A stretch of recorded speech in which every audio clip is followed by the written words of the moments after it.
আজকে আমরা পবিত্র কোরআন কারীমের 23তম পারা এবং যে পারার শুরুতে রয়েছে কলবুল কোরআন, কোরআনের ভিতরে সূরা ইয়াসিন। আজকে আমরা সূরা ইয়াসিন সম্পর্কে জানব। আল্লাহ রাব্বুল আলামিন সূরা ইয়াসিনকে এত মর্যাদা দিয়েছেন। হাদিস শরীফে আসছে যে কোরআন কারীমের সবচেয়ে বেশি ফজিলতপূর্ণ সূরার মধ্যে সূরা ইয়াসিন হচ্ছে অন্যতম। কেমন ফজিলত যদি কয়েকটা বলি। নবীজি সাল্লাল্লাহু আলাইহি সাল্লাম বলেন, যে ব্যক্তি সূরা ইয়াসিন একবার পাঠ করবে আল্লাহ রাব্বুল আলামিন তাকে 10 খতম কোরআন কারীম পড়ার সওয়াব দান করবেন। সুবহানাল্লাহ।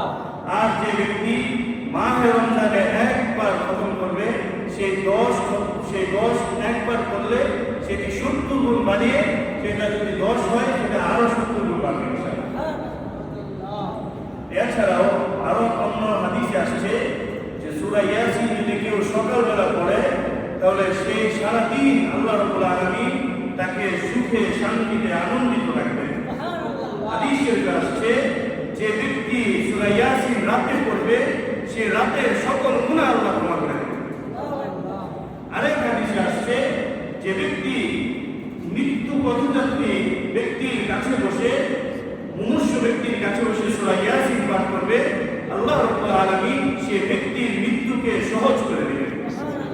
আরেক হাদিসে আসছে যে ব্যক্তি মৃত ব্যক্তির জন্য সূরা ইয়াসিন পাঠ করবে, সূরা ইয়াসিন পড়ার কারণে সূরা ইয়াসিনের ফজিলতে সে মৃত ব্যক্তির কবরের আযাবকে আল্লাহ তাআলা বন্ধ করে দেবেন। সুবহানাল্লাহি ওয়া বিহামদিহি। এরকম অসংখ্য ফজিলত রয়েছে। তো আমরা দেখি সূরা ইয়াসিনের ভিতরে কি আছে। যদি আমরা একটি আয়াত দেখি, সূরা ইয়াসিনের ভিতরে আল্লাহ রাব্বুল আলামিন জান্নাতীদেরকে সালাম দিয়েছেন। আল্লাহ তাআলা বলেন, বিসমিল্লাহির রহমানির রহিম, সালামুন কাওলুম মির রাব্বির রহিম। হে জান্নাতীরা, তোমাদেরকে রবের পক্ষ থেকে সালাম জানানো হচ্ছে।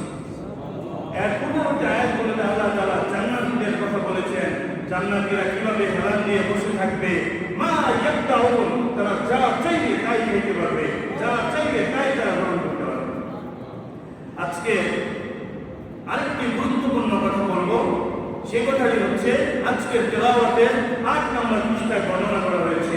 হযরত ইব্রাহিম আলাইহিস সালাম তিনি দোয়া করেছিলেন, রব্বি হাবলি মিনাস সালিহিন, ইয়া আল্লাহ আপনি আমাকে একটা কি ধৈর্যশীল সন্তান দান করেন। অথচ তার বয়স 100 পার হয়ে গেছিল।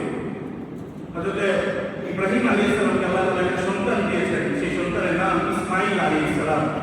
আল্লাহ তাআলা ইব্রাহিম আলাইহিস সালামকে স্বপ্নে দেখালেন, তোমার প্রিয় ইসমাঈলকে জবাই করো। ইব্রাহিম আলাইহিস সালাম ইসমাঈলকে জানতে চাইলেন, ফনজুর মাযা তারা, তোমার অভিব্যক্তি কি, তোমার মতামত কি?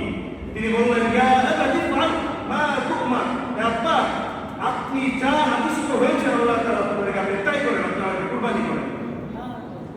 এত ধৈর্যশীল সন্তান আল্লাহ তাআলা দিয়েছেন।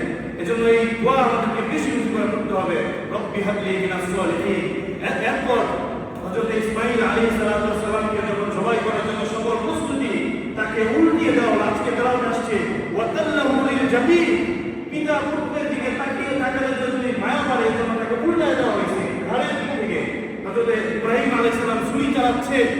হযরত ইব্রাহিম আলাইহিস সালাম এমন ভাবে ছুরি চালাচ্ছে, আল্লাহ রাব্বুল আলামিন জিবরাইল আমিনকে দুনিয়াতে পাঠালেন, জিবরাইল তুমি দ্রুত যাও, আমার নবী ইব্রাহিমকে দুনিয়া থামাও, তার জন্য জান্নাত থেকে তোমরা নিয়ে যাও। হযরত জিবরাইল আমিন আকাশ থেকে যখন নামছেন, তিনি এত দ্রুতগামী ফেরেশতা, তিনি চিন্তা করলেন আমি যাওয়ার আগে যদি ইসমাঈল আলাইহিস সালাম জবাই হয়ে যায়, তিনি আকাশ ফাটিয়ে বলতেছেন আল্লাহু আকবার, আল্লাহু আকবার। হযরত ইব্রাহিম আলাইহিস সালাম আকাশের দিকে তাকিয়ে বলেন, লা ইলাহা ইল্লাল্লাহ আল্লাহু আকবার। হযরত ইব্রাহিম আলাইহিস সালামের কাছে দুম্বা নিয়ে আসা হলো। সেই দুম্বা আল্লাহ তাআলা নির্দেশে ইব্রাহিম আলাইহিস সালাম জবাই করলেন। যখন ইসমাঈল আলাইহিস সালামের চোখের বাঁধন খুলে দেওয়া হলো, তিনি বলেন আল্লাহু আকবার, আল্লাহু আকবার ওয়ালিল্লাহিল হামদ। এইটার নাম হচ্ছে তাকবীর তাশরীফ। হাজী সাহেবরা তো পড়তে পড়তে যারা পুরা কি আরাফার ময়দান কাঁপিয়ে দেন। এবং আমাদের জন্য আল্লাহ তাআলা এই তাকবীর তাশরীফ এত পছন্দ করেছেন, 9 জিলহজ থেকে 13 জিলহজ পর্যন্ত আমাদের ওয়াজিব করে দিয়েছেন। এবং এই কুরবানি আল্লাহ তাআলার কাছে এত পছন্দনীয় হয়েছে, এই কুরবানি উম্মত মুহাম্মাদের জন্য ওয়াজিব করে দিয়েছেন এবং একটা ঈদ দিয়েছেন, ঈদুল আযহা বা কুরবানি ঈদ। আল্লাহ রাব্বুল আলামিন আমাদেরকে আয়াতগুলো থেকে বুঝে শুনে আমাদের জীবনকে পরিচালিত করার তৌফিক দান করুন। আসসালামু আলাইকুম।